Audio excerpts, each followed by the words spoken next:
जय जवान जय किसान।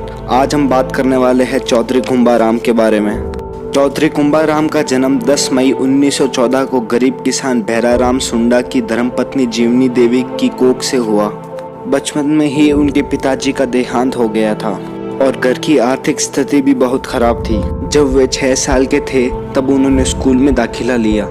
पहली कक्षा में वे पूरी स्कूल में अव्वल रहे और 5वीं कक्षा की बोर्ड में बीकानेर स्टेट में प्रथम रहे। लेकिन घर की आर्थिक स्थिति खराब होने के कारण उन्हें पढ़ाई छोड़नी पड़ी। सौभाग्य से उस समय हनुमानगढ़ में जंगलात महकमे में नौकरी खुली। कुंभाराम अगस्त 1928 में जंगलात महकमे में भर्ती हो गए। उस समय उनकी उम्र केवल 14.5 साल थी। कुछ समय बाद सरकार का आदेश आया कि जितने भी नाबालिग लड़के हैं उनको सरकारी नौकरी से हटा दिया जाए। इस आदेश के बाद उन्हें 1931 में नौकरी से निकाल दिया गया। कुंभाराम के मन मस्तिष्क में देशभक्ति का जज्बा था। जंगलात महकमे की नौकरी करते हुए ही छोटी सी उम्र में ही भारतीय राष्ट्रीय कांग्रेस लाहौर अधिवेशन में चले गए। नौकरी से निकाले जाने पर कुंभाराम को पीड़ा तो हुई, लेकिन हिम्मत वाले नौजवान कभी हार नहीं मानते। फिर उन्हें 7 जनवरी 1932 में पुलिस विभाग में क्लर्क की नौकरी मिल गई। फिर पुलिस की नौकरी करते करते उन्होंने ईमानदारी और कर्तव्य निष्ठा की नई मिसाल कायम की। वे नौजवान जनता में लोकप्रिय बन गए और प्रशासन में भी पैठ जमा ली। वे गरीब किसान मजदूर के हितैषी रहे और समय समय पर जन जागृति फैलाने का काम भी करते रहे। फिर थोड़े समय बाद वे अपने कार्य के बलबूते पर सब इंस्पेक्टर बन गए। थानेदार बनते ही उनके माँ का सपना सच हो गया और वे बहुत खुश हुई। एक बार कुंभाराम ने एक व्यापारी को उसकी गलत करतूत के लिए गिरफ्तार कर लिया। उस व्यापारी ने अपनी जमानत के लिए हनुमानगढ़ के तहसीलदार को कहा। तहसीलदार ने मजिस्ट्रेट को रिश्वत देकर उसकी जमानत करा दी। तब कुंभाराम ने उस तहसीलदार की शिकायत कर दी। थानेदार कुंभाराम की शिकायत को राज्य सरकार ने गंभीरता से लिया और जांच के लिए गंगानगर के तत्कालीन कमिश्नर राय साहब को नियुक्त किया।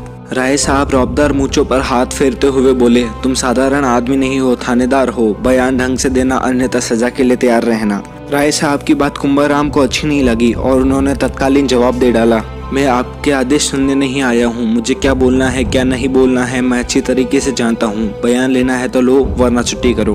दोनों में बहस चली। कुंभाराम को राय साहब की बदतमीजी रास नहीं आई। कुंभाराम ने अपनी कुर्सी उठाई और कमिश्नर पे दे मारी। कुंभाराम ने अपनी पिस्टल निकाल ली। इतने में राय साहब बाथरूम में घुस गए। फिर राय साहब को बाथरूम में बंद करके थाने में लौट आए। इसके बाद राय साहब ने एक रिपोर्ट बनाकर सरकार को भेजी। कुंभाराम सरकारी नौकरी में रहते हुए भी गुप्त रूप में प्रजा परिषद की बैठक में भाग लेते रहे व भावी रणनीति बनाते रहे। वे स्वतंत्रता आंदोलन में सक्रिय भाग ले रहे थे। कुंभाराम द्वारा सम्मेलन में बार बार भाग लेने से राज्य सरकार के सम्मुख संकट खड़ा हो गया। सरकार कुंभाराम के खिलाफ पुख्ता सबूत चाहती थी, इसलिए राय साहब की फाइल खोली गई और उस पर नमक मिर्ची लगाकर प्रस्तुत की गई। फिर थानेदार कुंभाराम के खिलाफ वारंट जारी किया गया। कुंभाराम की पुलिस से बर्खास्तगी का समाचार जनता में आग की तरफ फैल गया। जनता ने कुंभाराम को अपनी पलकों पर बैठा लिया। किसान समुदाय ने कुंभाराम को पग पग पर सहयोग करने का वचन दिया। वे अब पूर्ण रूप से राजनीति के मंच पर आ गए। उनको कई बार जेल भी जाना पड़ा। एक बार कुंभाराम को राजद्रोह के आरोप में गिरफ्तार किया गया, फिर देश निकाला दे दिया। बीकानेर से निकाले जाने पर भी उन्होंने स्वतंत्रता आंदोलन में भाग लिया और स्वतंत्रता सेनानियों को राह दिखाई। उन्होंने बहुत से किसान आंदोलन में भाग लिए।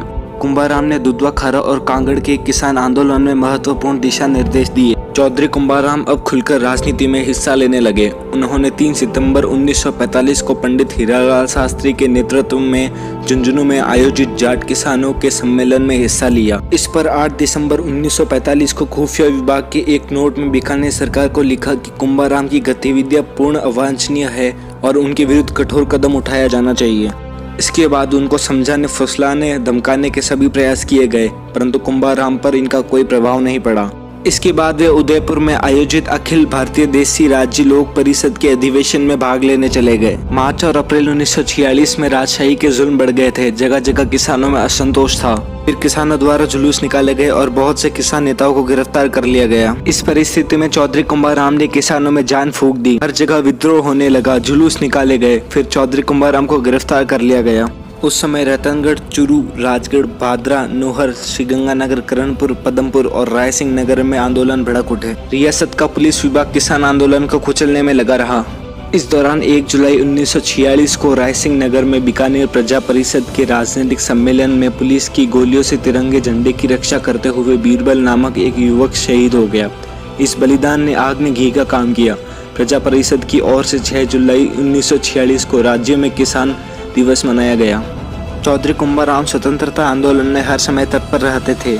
चौधरी कुंभाराम आज़ादी से पूर्व बीकानेर राज्य प्रजा परिषद और बाद में भारतीय राष्ट्रीय कांग्रेस, जनता पार्टी, भारतीय क्रांति दल, भारतीय लोक दल और जनता दल से संबंधित रहे। उन्होंने बीकानेर राज्य में राजस्व मंत्री, राजस्थान विधानसभा के सदस्य, राजस्थान के कैबिनेट मंत्री, लोकसभा व राज्यसभा के सदस्य के रूप में अपनी सेवाएं दी। उन्होंने 1956 में आए राजस्थान भू राजस्व अधिनियम में किसानों को उनकी जमीन दिलाई। कुंभाराम एक दबंग मिजाज के आदमी थे और हर जगह उनकी बहुत पैठ थी। आपको उनके जीवन से जुड़ी एक छोटी सी कहानी बताता हूँ। एक बार एक किसान कुंभाराम के पास आया। उसने कहा, मुझे मेरी जमीन नहीं मिली, मुझे मेरी जमीन चाहिए।